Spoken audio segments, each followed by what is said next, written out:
بسم اللہ الرحمن الرحیم، السلام علیکم ورحمۃ اللہ۔ محمد بن سلمان نے آخرکار ایک اتنا بڑا سرپرائز دیا ہے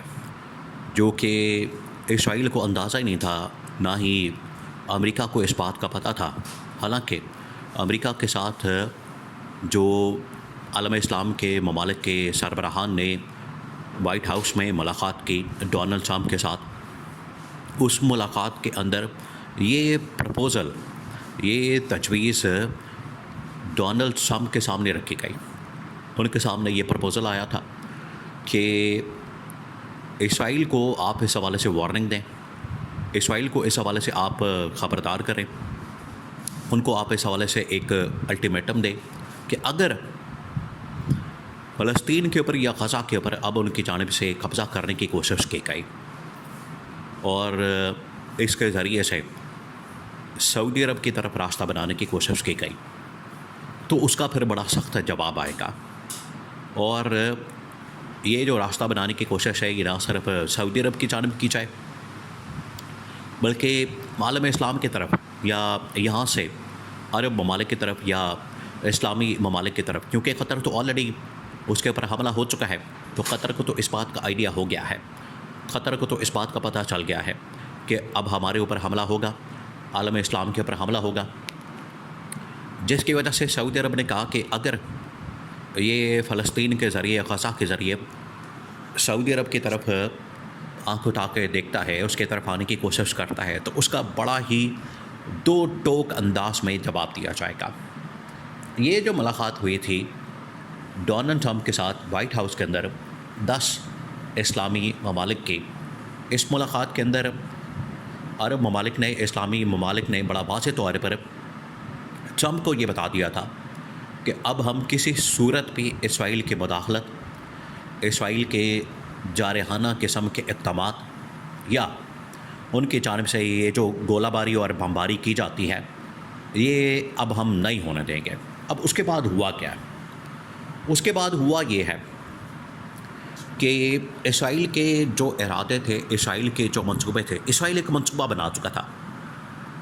اور امریکی صدر کو بھی اس بات کا پتہ تھا، کیونکہ یہ دونوں مل کے کام کرتے ہیں۔ یہ بات آپ نے بالکل ذہن میں رکھنی ہے۔ جب بھی اسرائیل کی جانب سے کسی کے خلاف اقدام اٹھایا جاتا ہے یا کچھ بھی کیا جاتا ہے تو اسرائیل سب سے پہلے امریکہ کو آن بورڈ لیتا ہے، اس کے بعد امریکہ کی اشیر بات ہوتی ہے، امریکہ کی جانب سے گرین سگنل دیا جاتا ہے، تو اس کے بعد یہ قدم اٹھایا جاتا ہے۔ اس قدم کے پیچھے اسرائیل، امریکہ اور اس کے بعد یورپ، انڈیا، ان کی مکمل طور پر سپورٹ ہوتی ہے۔ ابھی جس طرح سے کچھ عرصہ پہلے ایران کے اوپر حملہ کیا گیا، یہ ایک بہت بڑی مثال ہے کہ اس حملے کے پیچھے امریکہ، اسرائیل، انڈیا، تینوں ممالک اور ایون کی یورپین طاقتیں، جس کے اندر فرانس، جرمنی، کینیڈا، برطانیہ، یہ طاقتیں شامل تھیں، انہوں نے مکمل طور پر آشیرواد دی، سپورٹ کی، حمایت کی، تب جا کے اسرائیل نے ایران کے اوپر حملہ کیا۔ تو یہ اس کی بہت بڑی ایک ایگزامپل ہے۔ اب یہ جو اسرائیل امریکہ کے ساتھ مل کر سعودی عرب کے اوپر ایک حملہ کرنے جا رہا ہے، اس کی خبر سعودی عرب کو پہنچ چکی تھی، تو سعودی عرب نے کیٹیگوریکلی یہ وارننگ دے دی ہے امریکہ کو، اور یہ پیغام دے دیا ہے، یہ میسج دے دیا ہے، اور ان کو بتا دیا ہے کہ اگر آپ کی جانب سے کسی قسم کا حملہ کیا گیا سعودی عرب کے اوپر تو اس کو ہم برداشت نہیں کریں گے۔ اس کا جو پہلا انہوں نے راستہ بنانے کی کوشش کی وہ تھا یمن کے ذریعے سے۔ یمن کے ذریعے سے انہوں نے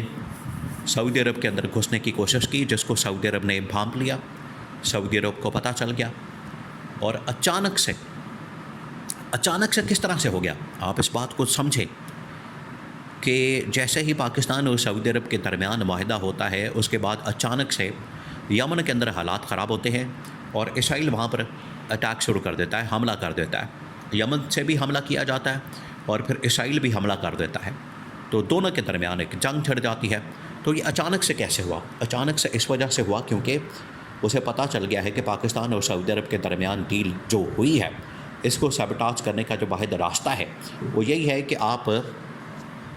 اس کے اوپر چڑھائی کر دیں آپ یمن کے ذریعے سے سعودی عرب کے اوپر حملہ کرتے ہیں. تو یہ جو ان کا پلان تھا، منصوبہ تھا، یہ 10 ممالک نے جب جا کے وہاں پر امریکہ کو اس حوالے سے آگاہ کیا، ان کو بتا دیا کہ اگر اسرائیل نے ایسی کوئی حرکت کی تو پہلا جو اس کا نتیجہ نکلے گا اس ڈیل کا جو پاکستان اور سعودی عرب کے درمیان ہوئی ہے، کہ پہلا جو نتیجہ نکلے گا اور پہلا جو ملک نشانہ بنے گا اس ڈیل کا، وہ بنے گا اسرائیل. تو اسرائیل کو آپ سمجھائیں،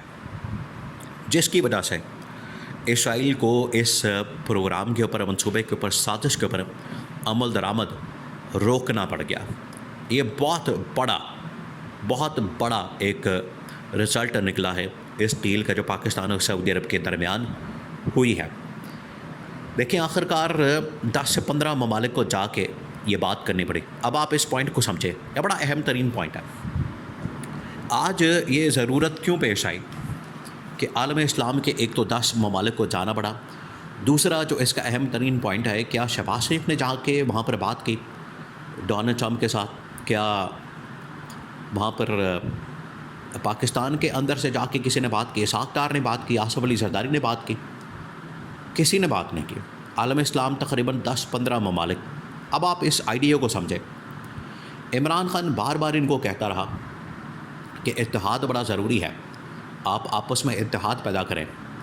تو اس کے لیے جب آپ جائیں گے تو کوئی بھی ملک پھر آپ کی بات سے انکار نہیں کر سکتا، آپ کی بات کو رد نہیں کر سکتا، آپ کی بات سے اتنی آسانی سے پیچھے نہیں ہٹ سکتا، پھر اسے آپ کی بات ماننی پڑے گی. تو عمران خان کا ایک آئیڈیا وہ کام کر گیا. سیکنڈ، محمد بن سلمان نے کہا ہے کہ بجائے اس کے ہم آپس میں اتحاد کریں، کسی ملک کو کہیں، اس کو کہیں، وہ آتا ہے نہیں آتا، وہ جاتا ہے، وہ مانتا ہے. ہر ملک کے اپنے مفادات ہیں، ہر ملک اپنے مفاد کو سامنے رکھتے ہوئے بات کرتا ہے، تو ہمیں اس معاملے کے اندر نہیں پڑنا. محمد بن سلمان نے کہا اس کا واحد حل یہ ہے کہ ڈائریکٹ ہم عمران خان کو ہی باہر بلا لیں، عمران خان کو ہی ہم باہر بلا کے تو اس کی سربراہی اور کمانڈ اس کے حوالے کرتے ہیں، اور عالمی سطح کے اوپر جو بھی ڈیولپمنٹ ہوتی ہے، عالمی سطح کے اوپر کوئی بھی اہم ترین موقع آتا ہے تو ڈائریکٹ ہم عمران خان کو وہاں پر بھیجیں، اور عمران خان جا کے ان سے ڈپلومیسی کرے، عمران خان جا کے عالمی میڈیا کو آگاہ کرے،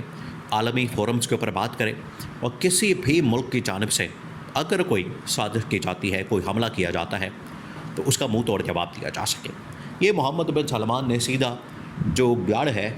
جو جڑ ہے، اس کے اوپر ہاتھ ڈالا اور عمران خان کو رہا کروانے کا فیصلہ کیا کہ عمران خان باہر ہوگا تو یہ ڈونلڈ ٹرمپ کو اکیلا ہی کافی ہے، عمران خان اکیلا ہی ڈونلڈ ٹرمپ کے لیے کافی ہے، 10 15 20 ممالک کو بھیجنے کی ضرورت ہی نہیں پڑے گی. تو یہ سارے کے سارے منصوبے جو اسرائیل اور امریکہ اس وقت بنا چکے ہیں، یہ ناکام ہو جائے گے.